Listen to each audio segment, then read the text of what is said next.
Ethan had always thought of himself as a steady man. His days moved in predictable rhythms. Wake up early, make coffee, drive to work, return home, share dinner with his wife, Claire, if she wasn't caught up late at the office, then retreat to bed. At first, the predictability was comforting. It meant security, stability, and order. But lately, those very things felt like weights pressing down on his chest, squeezing the air out of him. His marriage to Claire hadn't fallen apart exactly. It had simply gone quiet, like a song that used to play on repeat and now sat muted in the background. Their conversations were polite, but hollow. Their kisses were brief, perfunctory, and the bed they shared had become more of a place to sleep than a place to feel connected. On most evenings, Ethan would sit outside on his porch, staring across a quiet suburban street, letting the silence swallow him. That's when he first really noticed Daniel. His neighbor had lived there for over a year, but until recently Ethan had only seen him in passing, carrying groceries, jogging, trimming his hedges. Daniel was younger, early 30s maybe, with a relaxed confidence about him. He dressed casually, always looked put together without seeming to try, and carried himself with a kind of openness Ethan found magnetic. One evening, as Ethan struggled with the latch on his backyard gate, it was Daniel who appeared beside him. "Looks like that thing's seen better days," he said with a small laugh, stepping forward to help. Together they tugged and twisted until the latch finally gave way. Ethan laughed, a sound that felt strange in his throat, and Daniel grinned. "There you go. You just needed a second pair of hands." His hand brushed Ethan's arm as he stepped back, lingering longer than necessary. Ethan noticed, though he told himself not to read into it. From then on, Daniel seemed to appear more often. Sometimes it was coincidence, bumping into him at the mailbox, exchanging small talk about the weather, or waving across the lawn. Other times it was deliberate, Daniel offering to help carry bags, or pause his jog to ask Ethan how his day was. The conversations were short, but carried a warmth that Ethan hadn't felt in a long time. Claire's voice, when they spoke, often sounded distracted, her mind elsewhere. Daniel, however, gave Ethan his full attention, his eyes steady, his smile easy. One Thursday evening, as Ethan watered the flowers by his porch, Daniel leaned over the fence. "Hey, I'm opening a bottle of wine tonight. You should come by for a glass. Nothing fancy, just a chance to unwind." The invitation startled Ethan. His first instinct was to decline. He didn't want to seem rude, but wasn't it strange to sit drinking with a neighbor he barely knew? Yet something in Daniel's tone, casual and nonchalant, put him at ease. "Sure," Ethan heard himself say, "I could use a drink." Daniel's apartment was warm and lived in, nothing extravagant but inviting. A faint scent of cologne hung in the air, and soft music played from somewhere in the background. Ethan sat on the couch, glass in hand, and listened as Daniel talked about his work, his travels, and the freedom of living alone. Ethan found himself admitting things he hadn't spoken aloud in years, that his marriage felt routine, that he sometimes wondered if he'd chosen a life too small for him. Daniel didn't judge. He just listened, nodding gently, occasionally adding, "I get that," or "You deserve to feel alive." The conversation stretched longer than Ethan had expected. They laughed at small jokes, shared stories about neighbors they both quietly noticed, and drifted into comfortable silences that didn't feel forced. At one point, Daniel passed Ethan another glass, their fingers brushing. The contact was brief, but it sent a current rushing through Ethan's body, an ache he hadn't felt since his 20s. He looked away, his heart pounding, suddenly aware how close they were sitting. Daniel's knee rested inches from his own, his arm draped casually across the back of the couch, his body angled toward Ethan in a way that felt intentional. Ethan sipped his wine to steady himself, trying to focus on the taste rather than the heat rising in his chest. He told himself it was just neighborly friendliness, nothing more. Yet when Daniel's hand brushed his arm again, light, deliberate testing, Ethan didn't move away. He froze, torn between pulling back and leaning in. The room seemed smaller, the music softer, the air heavier. It was too much. He stood abruptly, mumbling something about the time. Daniel didn't press him, only smiled with a knowing softness and said, "You're welcome here any time." Ethan nodded, his voice caught in his throat, and left the apartment. The night air was cool against his flushed skin, but it did nothing to calm the storm inside him.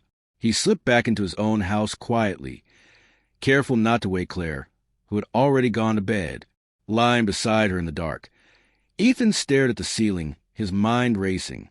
He told himself he had done nothing wrong, that it was just a drink, just conversation. But his body betrayed him. He could still feel the warmth of Daniel's touch on his skin, still hear his voice, still taste the wine on his lips. He closed his eyes, restless, knowing that something had shifted. For the first time in years, Ethan felt both guilty and alive.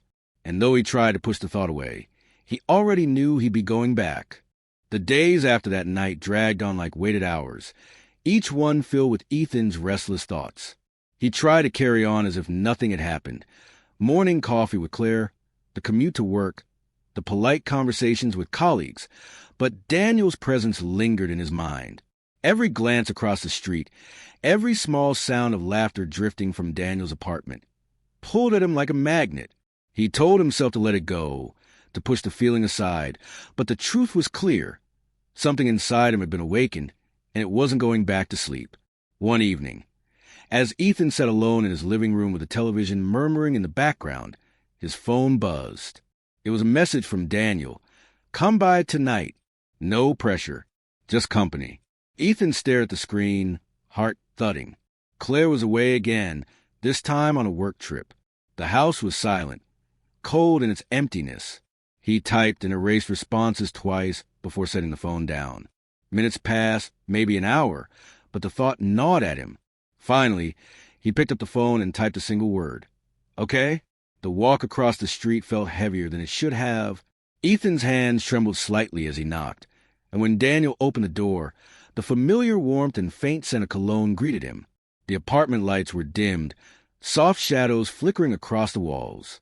Music played low in the background again, something slow and steady that matched the rhythm of Ethan's pulse. Daniel smiled, easy and calm, as though nothing unusual hung between them. "Glad you came," he said simply, motioning Ethan inside. They sat close on the couch again, wine glasses in hand, their conversation circling around safe topics, work, movies, weekend plans. But underneath the small talk was an unspoken tension that both of them felt. Every pause carried weight. Every glance lingered a little too long. Ethan shifted in his seat, torn between staying and running. His mind screamed warnings. This was dangerous. This was betrayal. But his body betrayed him. When Daniel's knee brushes again, Ethan didn't move away. When Daniel leaned in slightly to refill his glass, Ethan inhaled the faint scent of him, warm and intoxicating. The silence stretched. Daniel set his glass down, his eyes holding Ethan's with a quiet intensity.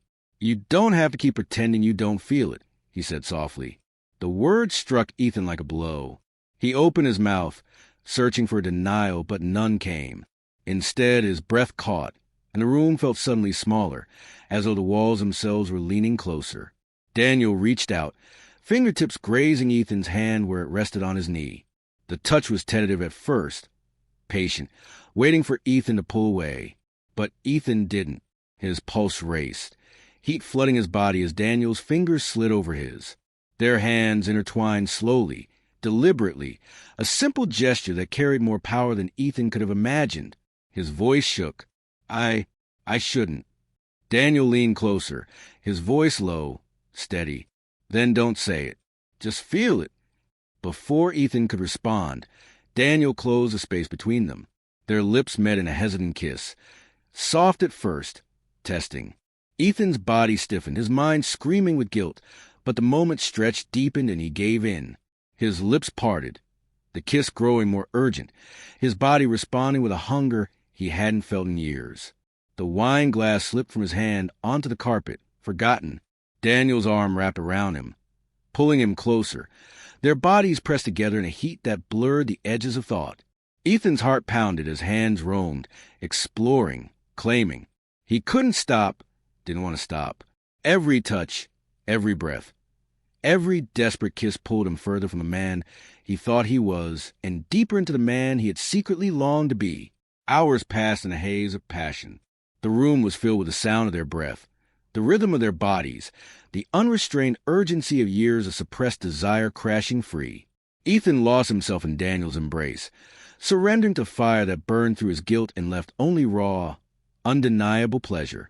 When dawn crept through the blinds, Ethan lay still, tangled in sheets that weren't his own. His chest heaved, his body spent, his mind spiraling. Daniel stirred beside him, brushing a hand over his shoulder.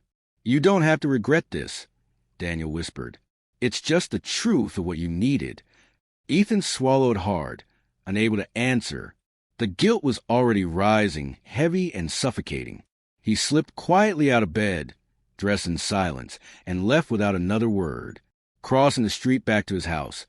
Every step felt like a betrayal. The world was still quiet, bathed in the soft light of early morning. Inside, Claire was home again, curled up beneath the covers, breathing softly in her sleep. Ethan stood by the bedroom door for a long time, watching her. She looked peaceful, untouched by the storm raging inside him. He slid into bed beside her, careful not to wake her, staring at the ceiling as tears pricked at his eyes. He felt torn in two, part of him drowning in shame, another part still burning with a memory of Daniel's touch. He knew what he had done. He knew what it meant. But as his hand brushed against Claire's in the sheets, he realized something he couldn't deny. He had crossed a line, and there was no way back. The days after that night blurred together, but nothing felt the same. Ethan went through his routines, yet every action carried the weight of what he had done. He kissed Claire goodbye in the mornings, his lips brushing hers like a ghost of affection, and every time he did, guilt stabbed at him. But when his thoughts drifted to Daniel, the guilt was mixed with something else, longing, excitement, a dangerous thrill that made his pulse quicken. He tried to convince himself it was a mistake, a one-time lapse in judgment. But Daniel wasn't content to fade into the background. His presence was everywhere, a wave across the street, a text late at night, a knowing smile when their paths crossed. Each small interaction was a reminder of what had happened and of what could happen again. Ethan told himself to resist. Yet, deep down, he already knew he would go back. It happened a week later. Claire was out of town for another business conference, and Ethan found himself staring at his phone, rereading a simple message from Daniel. "I miss you." The words burned into his mind, igniting something inside him he couldn't contain. He typed a quick reply before he could overthink it. And minutes later, he was walking across the street once more. Daniel opened the door with the same easy smile. But this time there was no pretense, no small talk. Ethan stepped inside, and the tension between them ignited instantly. Their bodies found each other with urgency, the kind that comes from weeks of restraint and days of restless imagining. The passion was sharper this time, their movements fueled by both desire and the reckless knowledge of what they were doing. Ethan knew it was wrong, but he also knew he couldn't stop. In those moments, Daniel gave him something Claire hadn't in years. The feeling of being wanted, desired, alive. With Daniel, there was no silence, no distance, no routine. There was fire, heat that consumed him, stripped him of guilt, and left him gasping for more. But when Ethan returned home, the reality of his double life settled on him like a shadow. Sitting across from Claire at dinner, listening to her talk about her meetings, he felt himself split in two. She was kind, devoted in her own way, but she didn't see him. Not really. Daniel did. And that difference pulled him deeper into the affair with every stolen encounter. Weeks passed. Ethan and Daniel met in hushed secrecy, their connection growing stronger, their touches more tender, their conversations drifting beyond the physical into something dangerously close to love. Daniel spoke openly about his world, about freedom, about living truthfully, and Ethan listened captivated. It was as if Daniel was holding up a mirror, showing him a life he had always denied himself. Still, guilt never left him. It followed him into the shower, into the office, into bed at night. He would lie awake beside Claire, staring at the ceiling, torn between confessing and staying silent. Sometimes he thought about ending things with Daniel, cutting off the temptation before it consumed him completely. But every time he resolved to do it, one look, one touch, one kiss from Daniel unraveled his resolve. One evening, after another secret night together, Ethan lingered in Daniel's bed, staring at the ceiling. "I don't know who I am anymore," he admitted, his voice hoarse. "I'm a husband. I'm supposed to love my wife. But when I'm with you, I feel like myself." Daniel turned toward him, brushing a hand along his chest. "Maybe this is who you are. Maybe you've just been hiding it." Ethan closed his eyes, the words both terrifying and liberating. He wanted to believe them, but the weight of his vows, his marriage, his life across the street pressed down on him. He didn't know if he could live fully in either world. The next morning, walking back to his own house in the early dawn, Ethan paused on the sidewalk. He looked at his home, neat, orderly, the symbol of everything he had built, and then he looked back at Daniel's apartment, where warmth and desire waited for him, a world of risk and freedom he had only just begun to taste. 2 lives, 2 truths, and no way to reconcile them. When he slipped back into bed beside Claire, she stirred softly, murmuring his name before drifting back to sleep. Ethan lay awake, staring at the ceiling, his body still humming from Daniel's touch, his mind drowning in conflict. He knew the affair couldn't last forever. Secrets never did. But he also knew something irreversible had happened. Daniel had opened a door inside him, a door to a world he could never close again. And whether it ended in heartbreak, discovery, or something else entirely, Ethan understood one thing with absolute clarity. He would keep walking through that door again and again until the truth could no longer be hidden.